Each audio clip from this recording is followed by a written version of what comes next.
Magandang tanghali po.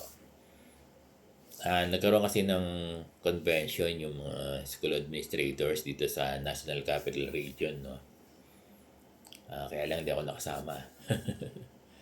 Speaker doon si Yusek Wilfredo Cabral. At doon, pinresent ni Yusek Cabral kung paano magkakaroon ng overload pay yung mga guro. Diba? Overload pay. Hindi naman sinabing overload service credit no?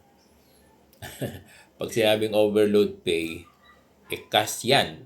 Pera yan. Dapat, no? So, sinong pwedeng mag-claim ng overload pay? Yung mga sobra sa teaching hours. Di ba? Kasi ang required lang na teaching hours sa mga guro, teaching hours, teaching, ay 6 na oras. Ngayon, bilangin mo yung teaching hours mo. Kung sumusobra ka na ng 6 na oras sa teaching loads mo, teaching hindi yung rest, hindi yung tambay, hindi. Basta teaching hours, teaching work. Teaching work Oo. Hindi kasama rito yung you are making your visual aids, hindi. Teaching hours ang pinag-usapan dito. Kwentahin mo, starting this school year yan. Kung gusto nyo, actually, na-apply na dapat yan Matagal ng rules to Diba? Itong overload pay. Yung sobra sa 6 teaching hours, naging 7 hours ka o 8 hours. E di may 2 oras ka.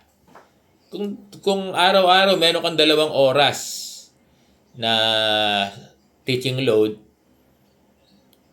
buwan-buwan, pwedeng may claim yan sa division office. Ang gagawin lang, magsasubmit ka ng DTR, di ba? Pipirmahan ng ng principal mo, at yung principal mo, i-endorse yan sa division office claiming for your overload pay. At ang magbabayad niyan ay sino? Ang division office. Ganon. Kaya lang dapat talagang ma-certify mismo ng principal na ikaw ay overload. Pero kapag hindi in-endorse yan ng principal mo, ikaw lang nagsasabi na ikaw ay overload, wala. Dapat yan kasi i-endorse ng principal mo. Ganon. Oo.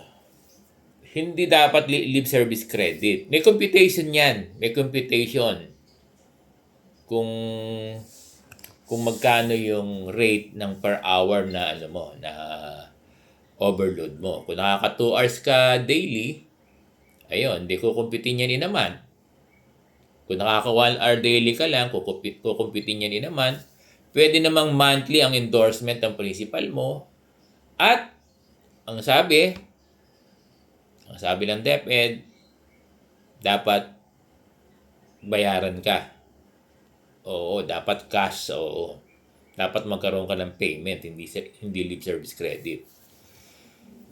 Oo, kasi may fund naman yan. May fund yan yung division office. Kasi nagkakaroon naman ng savings yung division office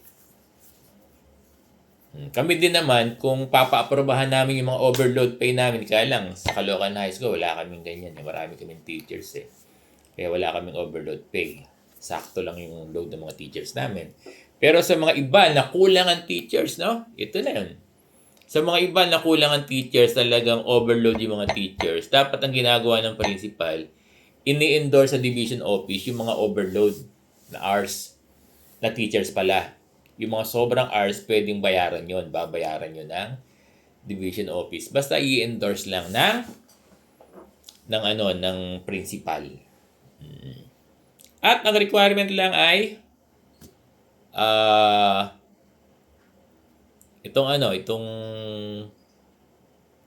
requirement lang ay itong DTR. Halimbawa, pina-attend ka pa ng ng seminar.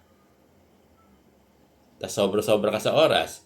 Nagturo ka na, may natinang ka pang halimbawa lang 'yon, pwede yata yun. Basta gagawan mo ng locator slip kung nasaan ka.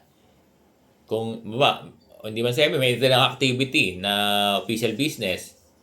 other than your official, di ba, sobra, to my understanding, pwede. That's considered as overload pay din kung official business.